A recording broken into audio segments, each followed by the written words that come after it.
Oi, gente. Estamos aqui para mais uma aula.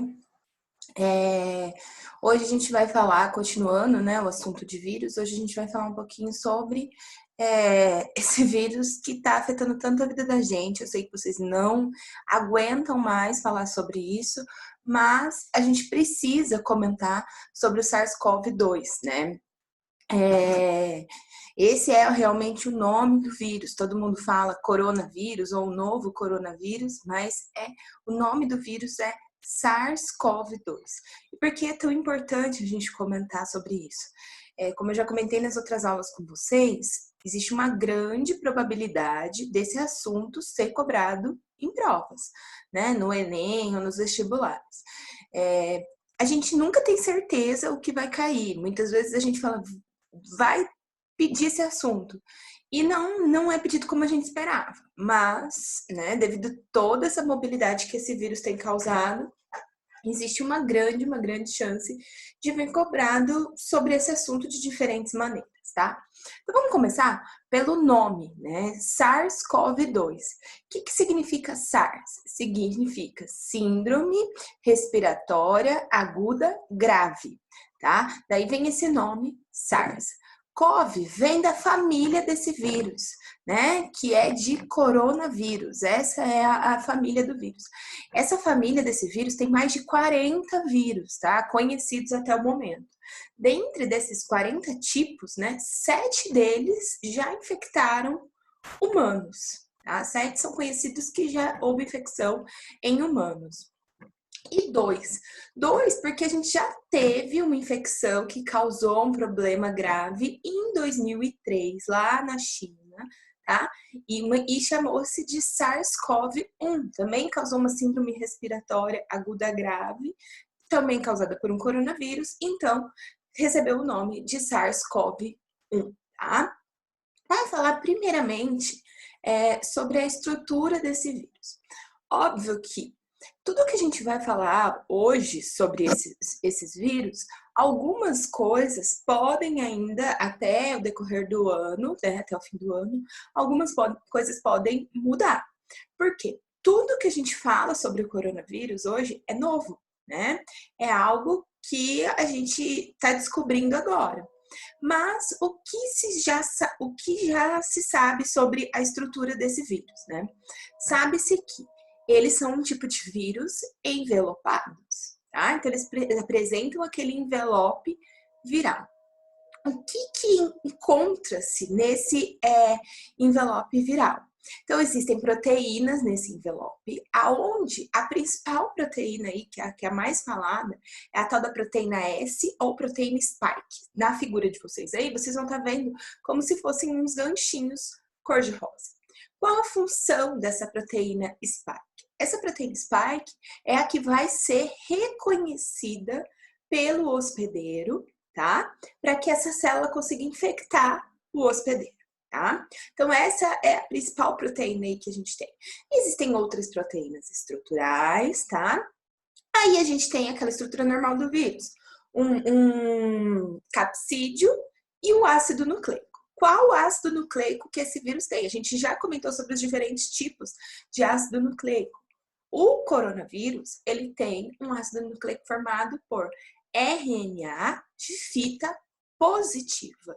Então, esse RNA, a partir do momento que ele entra na célula do hospedeiro, ele já começa a ser replicado. Ele já é lido diretamente como um RNA mensageiro. Então, o que facilita a rapidez e a replicação viral. Além disso, esse tipo de RNA sofre mutação com grande facilidade. A mutação que, lembrem-se, que é a alteração às vezes de uma única base lá, né, um único nucleotídeo, já vai sofrer uma alteração. Como a gente sabe disso? A gente sabe disso porque a gente consegue, a partir do sequenciamento, ou seja, ver quais as bases estão, em que sequência, né, esse vírus, a gente consegue ver as diferenças que já são encontradas. O vírus que está no Brasil hoje, ele já é um vírus que é diferente do que estava na China, que é diferente do que estava na Itália. Ele está mudando, tá? Então, o vírus já é característico deles sofrerem grandes mutações. Então, a gente já consegue acompanhar essa mudança. O que é legal aí e saber dentro dessa estrutura viral, tá? Como eu mostrei aí para vocês, esse é um tipo de vírus envelopado. E aí a importância no combate dessa pandemia, da lavagem das mãos com água e sabão e a utilização de, quando não temos água e sabão, a utilização do álcool em gel. Porque essas duas substâncias, água e sabão e álcool em gel, eles conseguem, quando usados adequadamente, pelo tempo correto, eles conseguem destruir esse envelope viral, tá? Não é uma membrana, eu já comentei isso com vocês lá atrás nas outras aulas de estruturas virais. Esse envelope, ele não tem uma constituição semelhante da membrana plasmática, e a membrana plasmática não é constituída de lipídios e proteínas, né? Todo mundo aí já lavou uma louça e sabe que detergente, sabão, né, acaba com a gordura da louça. Então, quando a gente usa detergente, né, ou sabão qualquer e álcool, a gente destrói essa membrana plasmática, tá? Esse envelope viral do vírus. E quando a gente faz isso, a gente não permite que ele infecte a célula hospedeira, tá? Ele só, o núcleo capsídeo e o DNA, ou, perdão, e o ácido nucleico, ele não é funcional, tá? E aí a gente corta essa transmissão, tá? Porque a gente acaba aí destruindo essa membrana. E aí, de onde surgiram, né? De onde surgiu esse SARS-CoV-2? Da onde surgiu esse coronavírus? A origem dessa família coronaviridae, tá? Desse tipo de vírus, ela é naturalmente, a família natural dela são os morcegos, tá? Mas existem relatos de coronavírus, né, em diferentes outros animais, em baleias, gambás, camelos, tá? Em vários outros animais. Lá na China, o hospedeiro típico, tá? O hospedeiro típico desse vírus é um animalzinho chamado pangolim, lembra um tatu, tá? E de alguma forma, né, a gente sabe que lá a alimentação, né, tudo mais, o consumo de animais exóticos, mas a gente tem que lembrar que a gente não pode crucificar ninguém, porque no Brasil também existe consumo e caça de animais exóticos, né, e enfim, não vamos entrar nesse aspecto, mas por um acidente, né, o homem se tornou um hospedeiro aí, então, acidental. E aí vem causando todo esse dano, né, pra gente. Bom, vamos falar um pouquinho sobre as formas de contaminação. Vocês já estão cansados de saber, mas como que se dá essa contaminação? Essa contaminação se dá de duas formas, de forma direta ou de forma indireta. O que seria a forma direta? Primeiro que esse vírus é um vírus que é disperso por aerosol. Então, quando a gente tosse, quando a gente espirra, quando a gente fala, tudo isso liberam gotículas, tá? E essas gotículas podem entrar de contato direto quando a gente está muito próximo de uma pessoa, e por isso a importância do distanciamento social, né? Aquela medida de ficar 1,5 m, 2 de uma pessoa. Essas gotículas, esse aerosol, pode entrar em contato direto com a mucosa do nariz, da boca, dos olhos, tá? E aí infectar uma outra pessoa. Mas também pode haver a contaminação indireta. E o que seria a contaminação indireta? Então, eu fui lá no mercado muito bela, estou lá com algum sintoma, ou nem estou com sintoma, sou assintomática, e aí eu dou uma tossida, ou passo a mão no nariz, e de repente eu pego numa laranja.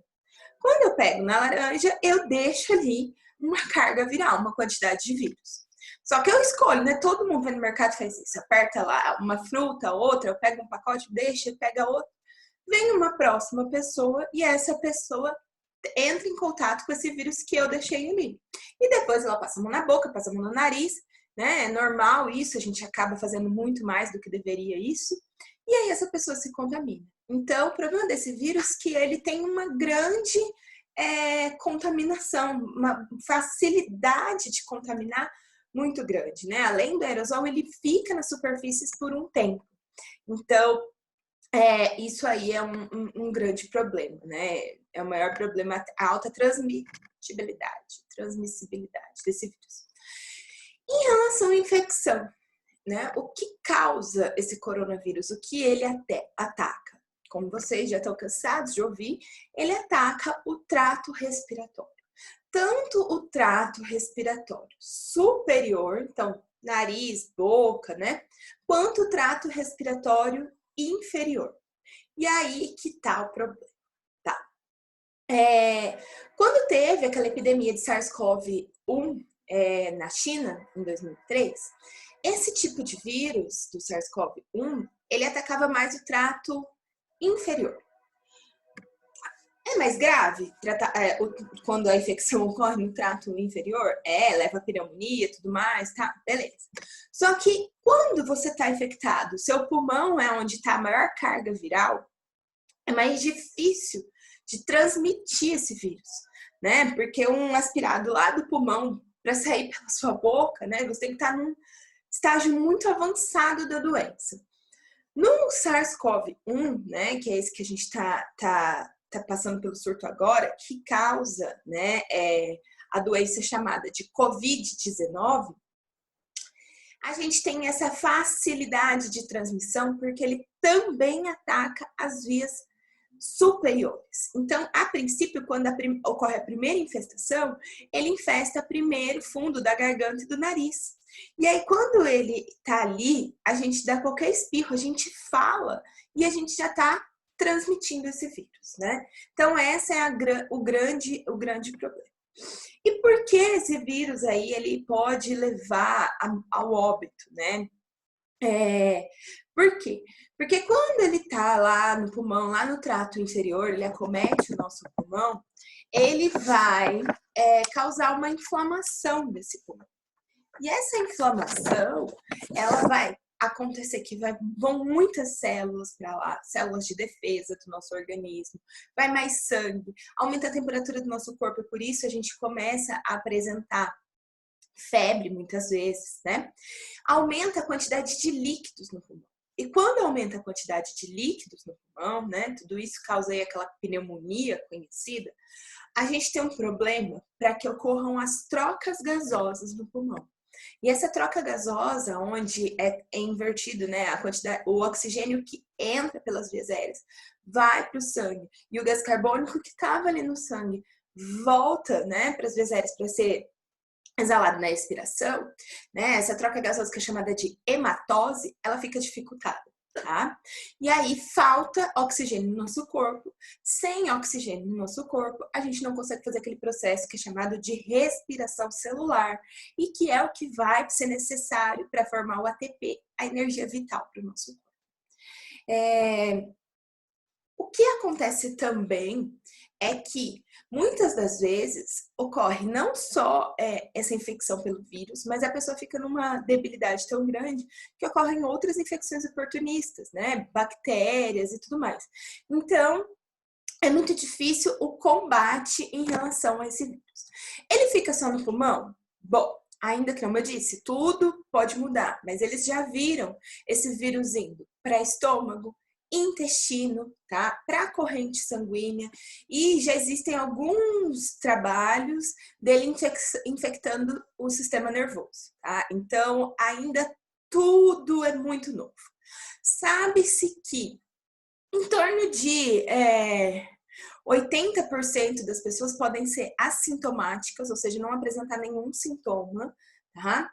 E dos 20% que vão ser sintomáticos, podemos ter uma taxa de letalidade aí variando. Antes falava-se em torno de 1%, hoje essa taxa já subiu um pouco. E essa taxa de letalidade, ela varia muito entre os países, né? Vocês estão vendo, tem país, se eu não me engano, Nova Zelândia tem 6 mortos, mas outros países, Itália, Espanha, Estados Unidos, essa taxa de letalidade é muito grande. E o que gerou isso, né? A gente tem inúmeros fatores podendo gerar essa letalidade, como a faixa etária da população, as medidas que foram tomadas por aquele governo. Então, tudo isso a gente só vai saber quando realmente terminar, tá? Como a gente já viu, né, o processo de infecção, tanto para a gripe, né, a influenza, quanto para HIV, eu vou comentar com vocês sobre o SARS-CoV-2, como ele infecta a célula, tá? E rapidamente, de uma forma simples, vocês já vão entender de uma forma bem mais fácil, tá? Vou para a próxima tela, então. Bom, então, o SARS-CoV-2, ele entra em contato com a membrana plasmática do hospedeiro, tá? E aí, na membrana plasmática desse hospedeiro, tem que ter um receptor que seja compatível para fazer aquele modelo chave e fechadura com aquela proteína spike ou proteína S do SARS-CoV-2, tá? Esse receptor celular do hospedeiro é chamado de ACE2, tá? E aí também uma coisa que varia. As pessoas podem ter quantidades desse receptor diferentes.